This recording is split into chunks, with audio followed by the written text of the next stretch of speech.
Hello everyone, welcome to the Commerce Achiever platform. Budget 2023 slab में कुछ changes आए जिसमें से बहुत ज़्यादा जो है कंफ्यूजन भी क्रिएट हो गई और आप में से कुछ लोग खुश भी हो गए होंगे कि बजट में टेक स्लैब में बेनिफिट मिला है। लेकिन एक्चुअली में वो आपको बेनिफिट मिला है या नहीं, या उस स्लैब ने क्या रिप्रेजेंट किया है, आज इस पर्टिकुलर सेशन में हम डिटेल में डिस्कस करेंगे। मेरी पूरी कोशिश रहेगी कि आपके माइंड में कोई भी क्वेरी ना रहे। स्टिल अगर आपकी कोई क्वेरी रह जाती है तो आप उसे कमेंट सेक्शन में पूछ के डिस्कस कर सकते हैं। ठीक है, तो हम डिस्कस करते हैं। तो हम दो वर्ड्स पूरे बजट में हमने सुने, ठीक है, और आज का जो डिस्कशन है वो सिर्फ स्लैब के ऊपर ही है। ठीक है, और फर्दर जो अपडेट्स आए हैं बजट में उसे हमने सेपरेटली ऑन 1 फरवरी यानी same day of the budget आपको ऑलरेडी शेयर कर दिया है। कम्युनिटी सेक्शन में जाके आप उसका बेनिफिट ले सकते हैं इनकम टैक्स अपडेट्स के। तो स्लैब क्या था? स्लैब में हमने दो वर्ड्स बार बार जो सुने पूरे हमारे बजट के टाइम में, एक तो ओल्ड, ठीक है, ओल्ड रीजन, ठीक है, एंड न्यू रीजन। सबसे पहले ये समझना जरूरी है, फिर हम स्लैब को भी ब्रीफ आउटलाइन करेंगे। तो जब बजट 2020 आया था, ठीक है, बजट 2020 में इंट्रोड्यूस हुआ हमारा न्यू रीजन, जो कि हमारे इनकम टैक्स एक्ट के अकॉर्डिंग कवर्ड है। हमारा 100 सेक्शन 115 आपका बीएसी में कवर्ड है, जिसका बेनिफिट जो है इंडिविजुअल और एचयूएफ को मिला। यानी ये केवल इंडिविजुअल और एचयूएफ के बारे में जो है सेक्शन इंट्रोड्यूस हुआ था बजट 2020 में। और न्यू रिजिम करके जो है हमारे पास जो है टैक्स पेयर्स को ऑप्शन आए कि वो चाहें तो अपने इनकम पे जो उनकी टैक्सेबिलिटी बनती है वो लोअर रेट पे टैक्स को पे करें। ठीक है, और ये जो न्यू आपका स्लैब आया, ये जो न्यू रिजिम आया, न्यू सिस्टम आया, ये एप्लीकेबल होने लगा जो भी आपने इनकम अर्न करी होगी 1 अप्रैल 2020 एंड ऑनवर्ड्स। ठीक है, ये डिफरेंट जो है आपके असेसमेंट ईयर आप कह सकते हैं, असेसमेंट ईयर ये आपका कवर्ड होगा 2021 एंड 2022 में। ठीक है, तो ये न्यू रिजिम आया बजट। अब हमने बजट 2023 में इनकम टैक्स के स्लैब में चेंजेस देखा। ठीक है, अब ये चेंज किस में आया है? ये चेंज आया है आपके न्यू रिजिम में, ना कि ओल्ड में। यानी ओल्ड आपका एज इट इज होगा, डोंट वरी। मैं आपको भी ब्रीफ आउटलाइन ये भी कराऊंगी कि प्री बजट जो है न्यू रिजिम में स्लैब क्या था, पोस्ट बजट में जो है आपका स्लैब क्या हो रहा है, ओल्ड रिजिम में स्लैब क्या है, एग्जाम में क्या करना है, या आपको प्रैक्टिकल लाइफ में भी क्या करना है, हम उसे भी डिस्कस करेंगे। ठीक है, सो आपको एक ब्रीफ आइडिया लग गया भाई ये ओल्ड रिजिम क्या है और न्यू रिजिम क्या है, ये सर दर्द आपके माइंड से क्लियर हो चुका है। तो अभी एक बार पहले मैं ब्रीफ हाईलाइट करूंगी कि न्यू रिजिम में हमारा प्री बजट और पोस्ट बजट क्या है। तो अभी आपको ये टर्म तो क्लियर हो चुका है आई बिलीव। ठीक है, न्यू रिजिम में भी हम अपने डिस्कशन को दो पार्ट में जो है डिस्कस करेंगे। एक जो आपका प्री बजट था, ठीक है, प्री बजट, ठीक है, आपका जो प्री बजट था न्यू टैक्स जो रिजिम के अंदर फॉल करता था, क्या रेट था हमने ये देखा। और हम पोस्ट बजट यानी जो बजट में चेंजेस आए हमारे, कौन से बजट में, हमारे 2023 के बजट में जो चेंजेस आए, ठीक है, जो कि आपके लिए किस में एप्लीकेबल होंगे, ये स्लैब एप्लीकेबल होंगे आपका 2023-2024 के बजट से। ठीक है, तो क्या स्लैब रेट्स थे प्री बजट की बात करें तो up to 1 second, up to rupees 2.5 lakh, ठीक है, आपका नील रेट था। देन फ्रॉम आपका जो है रुपीज 2.5 लाख टू आपका 5 लाख से 5% था। 1 सेकेंड, ठीक है, उसके बाद मैं शॉर्टकट लिख रही हूँ, आई बिलीव आप समझ सकेंगे। 5 लाख से लेकर के आपकी जो 7.5 लाख तक की लिमिट थी वो थी 10%। 7.5 लाख से आपकी जो लिमिट थी 9 लाख तक, oh sorry 10 lakh, that is your 15%।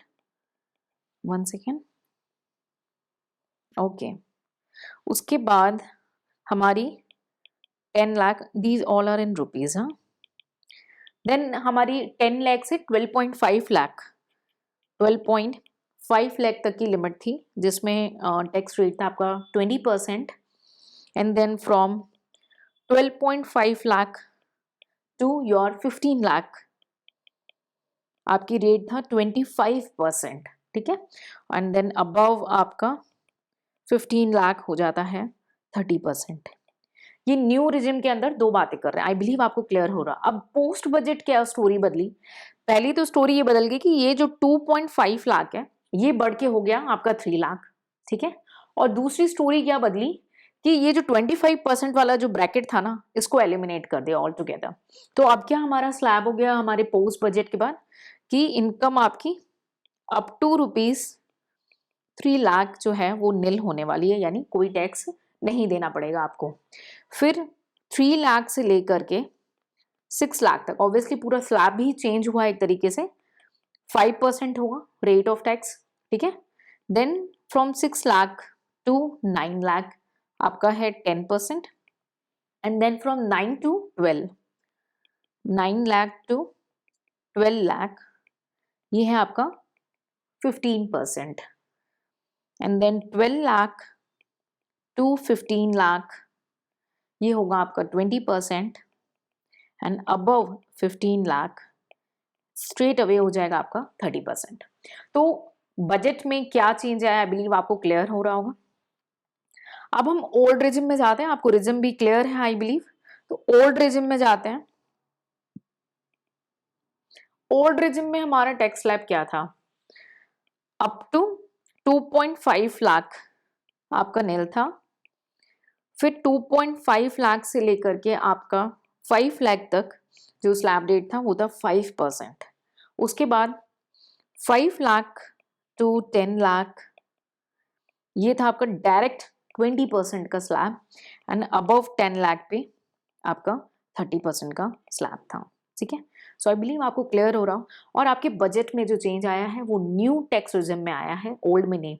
यानी अगर आपको जो टैक्स रेट अप्लाई करने हैं, चाहे आपने न्यू रिजिम ऑप्ट किया हो या ओल्ड रिजिम, फाइनेंशियल ईयर 2022 हम कह सकते हैं, फाइनेंशियल ईयर 2022-23, या हम कह सकते हैं असेसमेंट ईयर 2023-2024।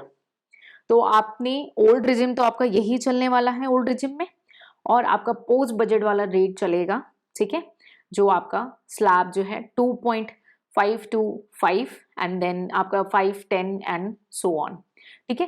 तो बजट में क्या चेंजेस आया, आई बिलीव आप कनेक्ट कर पा रहे हो डॉट्स को कि आपका जो बजट में चेंजेस आया है एक्चुअली वो किस चीज़ का है। अब हम एक बार कॉन्क्लूड, एक ब्रीफ मैं आपको बताना चाहूंगी कि सेक्शन 115 AB जो BAC है वो आपका जो है वो ओपन था केवल, ठीक है, इंडिविजुअल के लिए, 1 सेकेंड, ठीक है, केवल इंडिविजुअल और HUF को ये ऑप्शन मिला हुआ था कि आप अगर लोअर रेट पे टैक्स पे करना चाहते हैं तो आप न्यू टैक्स रिजिम में शिफ्ट हो सकते हैं, ठीक है। लेकिन उसके भी अपने और अदर कंडीशंस थे कि भाई आपको जो है स्पेशल रेट तो ऑब्वियसली सेपरेट होगा, like long term capital gain, short term capital gain और विनिंग्स के ऊपर, कैजुअल इनकम्स के ऊपर, ठीक है ना। और आपको कोई एग्जेम्पशन एंड डिडक्शंस नहीं मिलते थे वहां पे।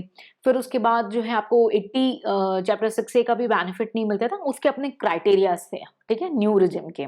और ओल्ड रिजिम आपका एज इट इज जो पुराना चलता आ रहा है। अब करंट में क्या हुआ, बजट में न्यू रिजिम को बोल दिया कि भाई ये आपका एडहॉक है, मतलब कि ये आज भी जो है इसे हम बेस जो रिजिम बोल सकते हैं, है ना, वो चलेगा, ठीक है।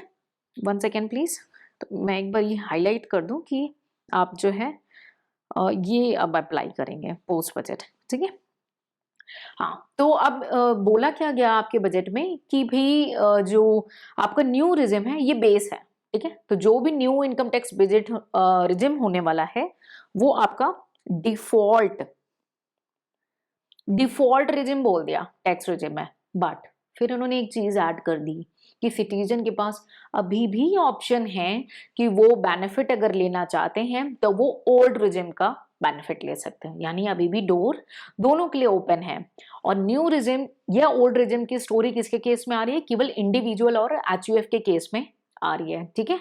सो इसको डिफॉल्ट रिजिम तो बता दिया, बट फिर भी ओल्ड रिजिम वालों के लिए अभी डोर ऑप्शन जो है वो ओपन है। 13 चेंजेस और आए हैं, लाइक सरचार्ज का बेनिफिट हो गया, आपका स्टैंडर्ड डिडक्शन हो गया, उसको हमने ऑलरेडी एज एन अमेंडमेंट आपको शेयर कर दिया है, आप उसे एक बार रेफर कर लेंगे।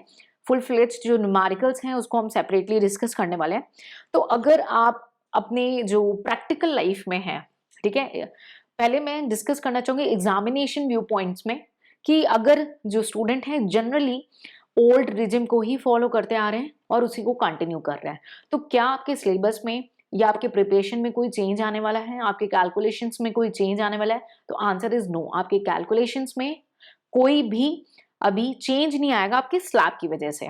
दो जो अदर चेंजेस हैं, अदर अमेंडमेंट्स हैं, फॉर एग्जांपल आपके लीव इनकैशमेंट्स को लेकर के हैं और प्रिजम्पटिव टैक्सेशन का अदर जो आपका बेनिफिट है ना, उसके बाद जो आपका कैपिटल गेन में गोल्ड से रिलेटेड जो अमेंडमेंट्स है, ईपीएफ का जो अमेंडमेंट है, रिबेट में भी आपका कोई चेंज नहीं क्योंकि रिबेट का बेनिफिट भी न्यू रिजिम वालों को मिला है। तो अदर जो बेनिफिट है मैं उनके बारे में नहीं डिस्कस कर रही, लेकिन अगर हम स्लैब पे फोकस करें तो जनरली एग्जाम में ओल्ड रिजिम ही फॉलो करते हैं स्टूडेंट्स और कोर्सेज में भी वही कंटिन्यू रह रहा है।